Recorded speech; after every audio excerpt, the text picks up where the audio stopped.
This is The Outsiders, Chapter 6. Johnny gagged, and I almost dropped my hot fudge sundae. Cherry? We both said at the same time. The Soch? Yeah, Dally said. She came over to the vacant lot the night Two-Bit was jumped. Shepard and some of his outfit and us were hanging around there when she drives up in her little old Stingray. That took a lot of nerve. Some of us was for jumping her then and there, her being the dead kid's girl and all, but Two-Bit stopped us. Man, next time I want a broad I'll pick up my own kind. Yeah, Johnny said slowly, and I wondered if, like me, he was remembering another voice, also tough, and just deepened into manhood, saying, "Next time you want a broad, pick up your own kind." Gave me the creeps. Dally was going on. She said she felt that the whole mess was her fault, which it is, and that she'd keep up with what was coming off with the Soch and the Rumble, and would testify that the Soch were drunk and looking for a fight, and that you fought back in self-defense. Gave a grim laugh. That little gal sure does hate me. I offered to take her over to the Dingo for a Coke, and she said, "No thank you," and told me where I could go in very polite terms. She was afraid of loving you, I thought. So Cherry Valance, the cheerleader, Bob's girl, the Soch, was trying to help us. No, it wasn't Cherry the Soch who was helping us. It was Cherry the dreamer, who watched sunsets and couldn't stand fights. It was hard to believe a Soch would help us, even a Soch that dug sunsets. Dally didn't notice. He had forgotten about it already. Man, this place is out of it. What do they do for kicks around here? Play checkers? Dally surveyed the scene without interest. I ain't never been in the country before. Have you two? Johnny shook his head, but I said, Dad used to take us all hunting. I've been in the country before. How'd you know about the church? I got a cousin that lives around here somewheres. Tipped me off that I'd make a tough hideout in case of something. Hey, Ponyboy, I heard you was the best shot in the family. Yeah, I said. Derry always got the most ducks, though, him and Dad. Soda and I goofed around too much, scared most of our game away. I couldn't tell Dahlia that I hated to shoot things. He'd think I was soft. That was a good idea. I mean, cutting your hair and bleaching it. They printed your descriptions in the paper. They sure wouldn't fit 'em now. Johnny had been quietly finishing his 5th barbecue sandwich, but now he announced, "We're going back and turning ourselves in." It was Dahlia's turn to gag. Then he swore a while. Then he turned to Johnny and demanded, "What?" I said we're going back and turn ourselves in. Johnny repeated it in a quiet voice. I was surprised, but not shocked. I thought about turning ourselves in a lot of times, but apparently the whole idea was a jolt to Dallas. I got a good chance of being let off easy, Johnny said desperately, and I didn't know if it was Dally he was trying to convince or himself. I ain't got no record with the fuzz, and it was self-defense. Ponyboy and Cherry can testify to that, and I don't aim to stay in that church all my life. This was quite a speech for Johnny. His big black eyes grew bigger than ever at the thought of going to the police station, for Johnny had a deathly fear of cops. But he went on, "We won't tell that you helped us, Dally, and we'll give you back the gun and what's left of the money, and we say we hitch back so you won't get into trouble, okay?" Dally was chewing the corner of his ID card, which gave his age as 21, so he could buy liquor. "You sure you want to go back? Us greasers get it worse than anyone else." Johnny nodded. "I'm sure.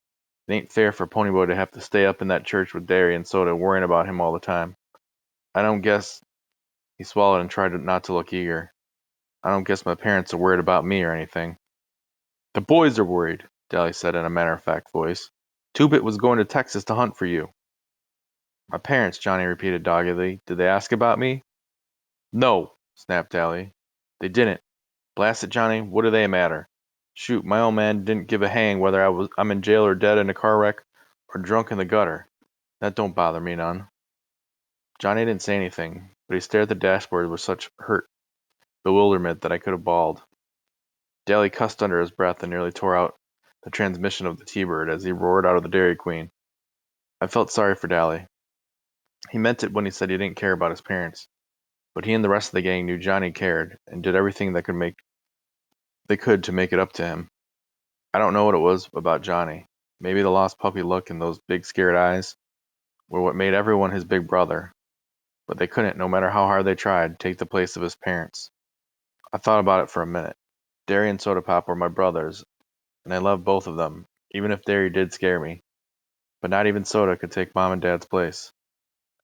And they were my real brothers, not just some, some, ugh, not just sort of adopted ones. No wonder Johnny was hurt, because his parents didn't want him. Daly could take it. Daly was of the breed that could take anything, because he was hard and tough, and he wasn't. And when he wasn't, he could turn hard and tough. Johnny was a good fighter and could play it cool, but he was sensitive, and that isn't a good way to be when you're a greaser. Blast it, Johnny, Daly growled as we flew along the red road. Why don't you think of turning yourself in 5 days 5 days ago? It would have saved a lot of trouble. I was scared, Johnny said with conviction. I still am. He ran his finger down one of his short black sideburns. I guess we ruined our hair for nothing, pony boy. I guess so. I was glad we were going back. I was sick of that church. I didn't care if I was bald. Daly was scowling, and from long and painful experience, I knew better than to talk to him when his eyes were blazing like that. I'd likely as not get clobbered over the head. That had happened before, just as it had happened to all the gang at one time or another. We rarely fought among ourselves. Derry was the unofficial leader, since he kept his head best. Soda and Steve had been best friends since grade school and never fought. Two-Bit was just too lazy to argue with anyone. Johnny kept his mouth shut too much to get into arguments, but nobody ever fought with Johnny. I kept my mouth shut too, but Daly was a different matter. Something beefed him.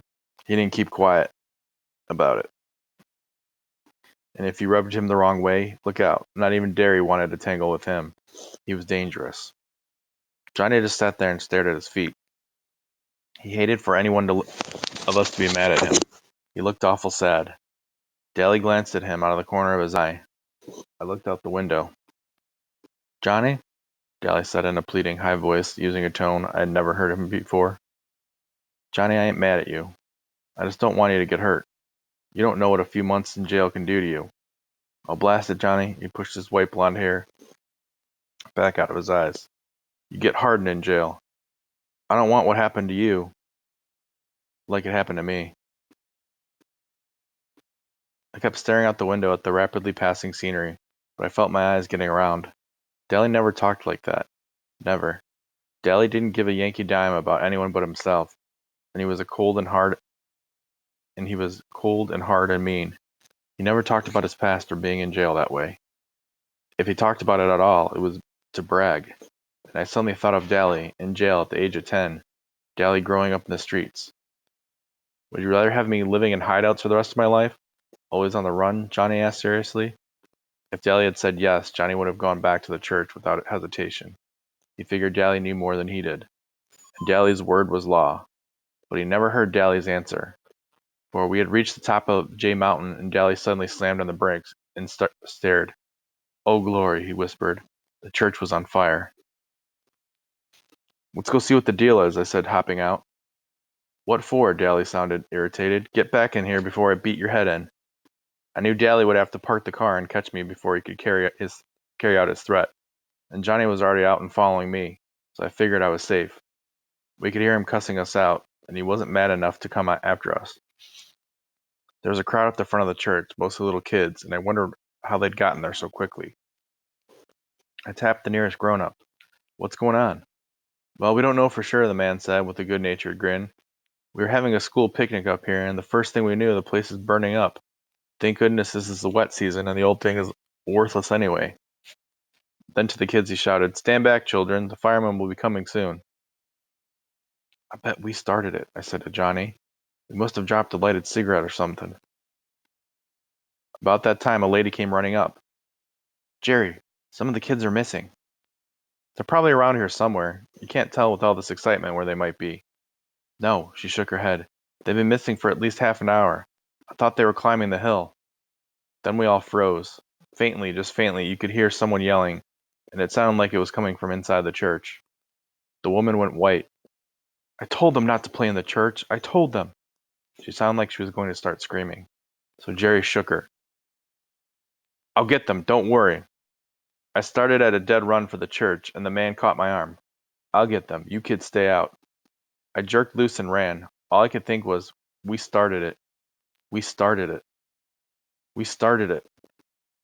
I wasn't about to go through that flaming door, so I slammed the big rock through a window and pulled myself in. It was a wonder I didn't cut myself to death, now that I think about it. Hey, Pony Boy! I looked around, startled. I hadn't realized Johnny had been right behind me all the way. I took a deep breath and started coughing. The smoke filled my eyes, and they started watering. Is that guy coming? Johnny shook his head. The window stopped him. Too scared? Nah, Johnny gave me a grin. Too fat.